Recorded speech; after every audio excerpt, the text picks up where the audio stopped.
but I have at least half a dozen going simultaneously. A good quote can get me through weeks at a time.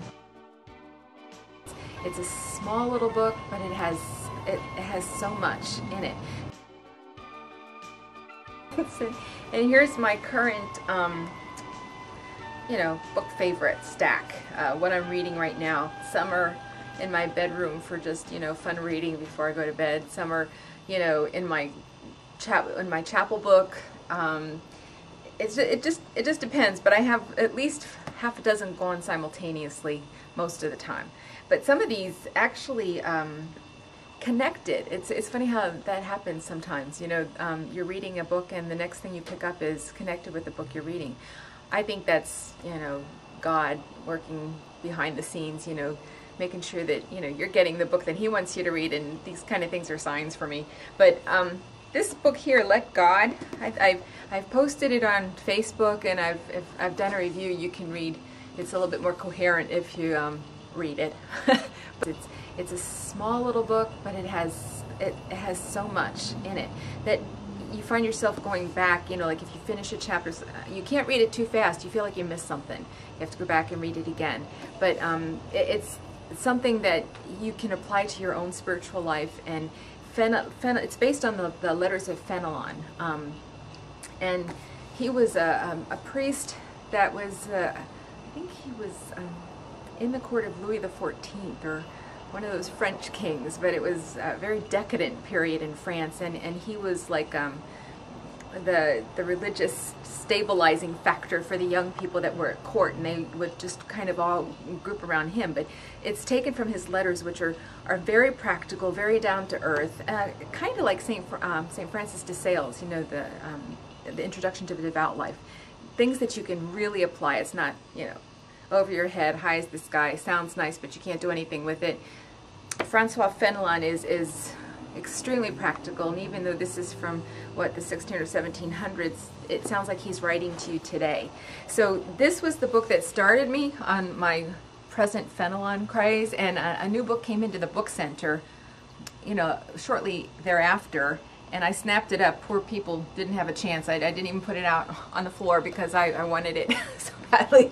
But this one is called the Complete Fennel On, and it's taken from his different books, but it's broken down into short, like two pages maybe. So actually, it would probably be enough for a whole year. If it was dated, it would be one of those daily books. It's it's very short. But let me just give you an idea here. It takes his book, The Royal Way of the Cross, and puts it into 52 small chapters, so that it's bite-sized meditations. I don't know how it is with y'all, but if I get a book that I really like, I gobble. I like eat the whole thing, and it's too fast. This takes it like in bite-sized portions for you, so you get the gist of that. When you can go back, you can even look at the different topics and see what it is you need for that day. But I like this because it puts a stop to it. In other words, stop now and think, stop now and pray, stop now and meditate, instead of continuing to just eat the whole book alive. So like I said, if it would have something like daily thoughts, of Fennel On, I think the book would go extremely fast. But it doesn't have the dates, but other than that, it's something that you could keep by, in chapel, by your bedside, wherever you have your meditation books, and just keep a little bookmark in there. It's a good way to start the day, and he's, as I said, just so practical. I think you'd really enjoy it. All right, that's that. This is another book. As anybody that knows me knows that I'm a quote fiend, and I love a good quote. A good quote can get me through weeks at a time. And I collect them. And I write them in all kinds of little notebooks all over the place. When I found this, I said, look at all that time I spent, and it's all in one book. All the different quotes that I like are in this book, and then some. But it's all positive quotations. Let me see if it has it. Oh, peace of mind, happiness, acceptance, friendship, helping people, self-acceptance, simplicity, today, this moment, change, decisions, motivation, risks, courage, fear, worry, and then they have divisions within that too. Like this is on hope, and it says the importance and value of hope, and then all these quotes: without hope we die, hope is a great motivator, hope and patience. So it has subdivisions within the chapter itself, and it's loaded. It's loaded. It's one of those things that I'll probably never finish, but it's great. For those of you that like quotes, that don't want to sit and read pages or you know, chapters worth of things, I like quotes. If I have a journal, I'll put the quote for the day, or I'll, you know, have a separate little notebook for quotes. But this is great because it's already done for you. you know, or you can add to your quotation collection. This is a great resource. Another book that, believe it or not, I did a review on Facebook, but I was just going to the public library and I found this book. I was looking for something else entirely, and I looked to my left, and there on the shelf is this book called Perpetua. And I said, well, that couldn't be the Perpetua I know, which is Saint Perpetua and Felicity. And sure enough, it was. It's a novel written about the life of Saint Perpetua, based on her the story of her martyrdom and you know, the writings of the early church. And it's called Perpetua, a Bride, a Martyr, a Passion. But it's written in the form of a fiction, of a novel, and it's very easy to read. But as I said in my review, it's one of those books that, you know, when I was a young girl, I got very attached to the story of Saint Bernadette, or Saint Maria Goretti, or Saint Joan of Arc, whoever happened to be like my age that I could identify with. And I said, and now I find that I'm drawn more to, you know, women who were strong and passionately in love with God. And I said, I would like to read this, you know. And then, but check your public library. It's an excellent life of a saint, and Perpetua's story is fascinating.